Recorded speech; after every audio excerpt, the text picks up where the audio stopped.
avec ce qu'on a, les métiers qu'on a. Et on suit un fil esthétique, mais qui est très dépendant des cours. Voilà, c'est vrai que ça c'est. Mais alors là pour le coup on rentre.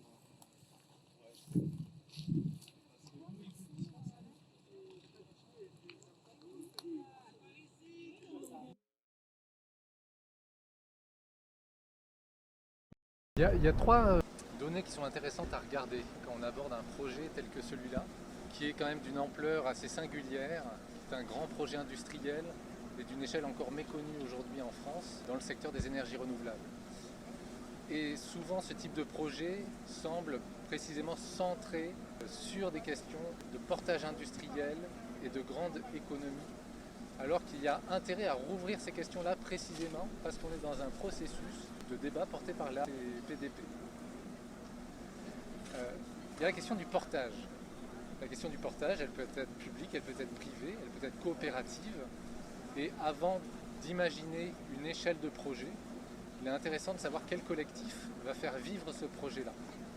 Il y a la question du partage, les bénéfices et les risques. Finalement, quelles vont être les personnes associées à ce projet, qui va pâtir de ces éventuels impacts, et comment les bénéfices de ce projet, qui peuvent être financiers, qui peuvent être aussi indirects, liés à des développements de territoire, peuvent être redistribués et créer à la fois de l'activité, mais soutenir aussi une culture locale. Et il y a une troisième dimension, après le portage et le partage, c'est la question des héritages. Un territoire, c'est un palimpseste. Il a toute une succession, comme un millefeuille, de civilisations, de cultures qui nous ont précédés, particulièrement autour de la Méditerranée, et avec des développements extrêmement récents, comme ici, où l'on se trouve sur la zone industrielo-portuaire. On a pu voir ce matin, et c'était assez étonnant, que même dans cette zone qui est extrêmement dynamique aujourd'hui, il y a déjà des délaissés. Il y a déjà des bâtiments à l'abandon et l'on comprend très bien qu'une industrie peut vivre et mourir, qu'une industrie peut complètement effectivement être submergée par d'autres logiques économiques. Donc la question des héritages, c'est vraiment de se dire comment quelque chose qui a vécu sur un territoire peut être repris en compte, revitalisé, réapproprié, mais est-ce que les formes que l'on produit s'y prêtent finalement? Et comment transmettre des connaissances, des savoirs, des usages qui ont été un temps accrochés à ces formes pour pouvoir reconstruire des continuités et des vies locales qui soient des vies riches.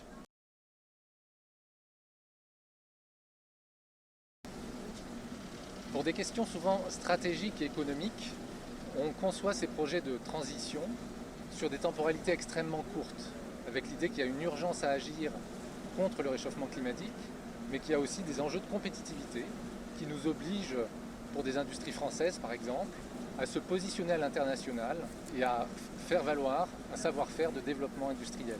Pourtant, il y a une prise de risque à envisager uniquement des projets de transition à travers des temporalités courtes. Cette prise de risque, elle tient au fait qu'on n'a pas le temps de produire les savoirs et les usages qui vont aller et qui vont accompagner les technologies qu'on est en train de développer. Donc le risque que l'on prend, c'est de positionner, de poser de manière un peu hors sol des objets technologiques sans aucune compréhension collective de la manière dont ils interagissent et influencent nos milieux de vie. Il y a donc une nécessité et une demande forte à imaginer d'autres formats de travail, d'autres méthodes pour non pas gagner du temps, comme s'il s'agissait de trahir un débat collectif, mais pour au contraire abonder une expertise qui est souvent trop sectorielle et restreinte et qui tient à distance des formes de sensibilité et d'expérience qui peuvent être portées par des associations, par des filières professionnelles ou par des habitants. On peut citer quelques exemples de formats qui paraissent innovants et plus collectifs, disons, pour décrire des dynamiques qui sont en cours sur un territoire. Il y a tout d'abord ce que l'on a vécu aujourd'hui, c'est-à-dire une marche collective, le fait que cette marche, elle mette les corps en mouvement, et que quand les corps sont mis en mouvement, on regagne en sensibilité. Le débat redevient incarné, ce n'est plus des chiffres, ce n'est plus des visions de transition, mais on part bel et bien d'un lieu et de toute l'histoire du lieu et de l'épaisseur de son territoire. Le format de la marche est extrêmement intéressant, mais il peut être prolongé par d'autres formats de rencontres, de travail, comme par exemple le transect, qui consiste à parcourir un territoire en se donnant pour protocole de tracer une ligne droite un petit peu abstraite, mais qui va permettre sans a priori de mener un inventaire de ce qui est là à mesure qu'on le contacte et que l'on parcourt le territoire. Sans a priori, cela veut dire qu'on va traverser différentes échelles, depuis des macros objets industriels, comme ici sur la zone industriello-portuaire, jusqu'à des formes de vie beaucoup plus infimes, des traces, des restes, des héritages. On peut également imaginer d'autres formes, comme par exemple faire un film ensemble. Faire un film ensemble, ça n'est pas nécessairement recourir à une société de production, mais ça peut être un format coopératif, consistant à partager des caméras, à impliquer des habitants, pour précisément avoir leur point de vue, la façon dont ils vivent le territoire et dont ils vivent leur relation à la mer. Et c'est tout cela qui peut donner de l'épaisseur sensible, vécue, au territoire pour mieux décrire ce qui est en jeu et ce à quoi l'on tient.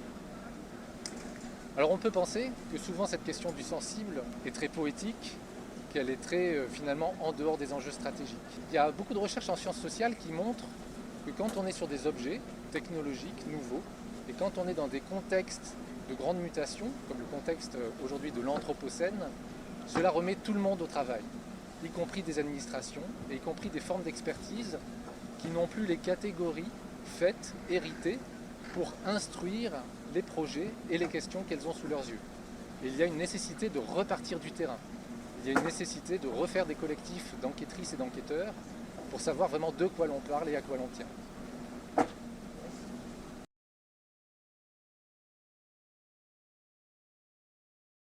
Il y a un enjeu essentiel dans ce débat qui est souvent occulté parce qu'on parle précisément de production électrique.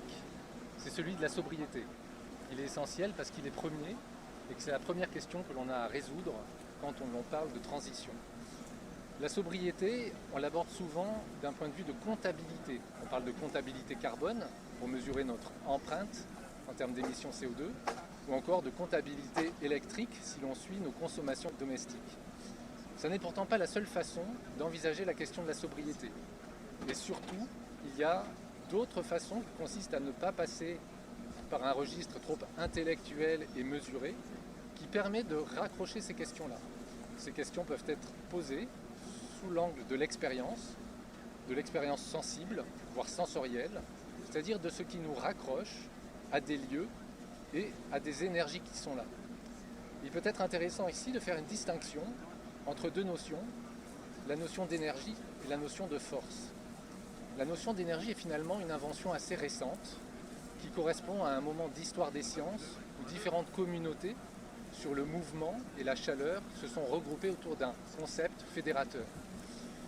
Mais avant d'imaginer et de voir le monde au travers du prisme de l'énergie, qui est souvent lié à des utilités sociales, industrielles, on peut d'abord regarder le monde en termes de force et d'intensité terrestre, pour précisément savoir à quoi l'on se raccroche, dans quoi on se resitue et qu'est-ce qui nous nourrit. Et la question de la sobriété, c'est d'abord celle-là.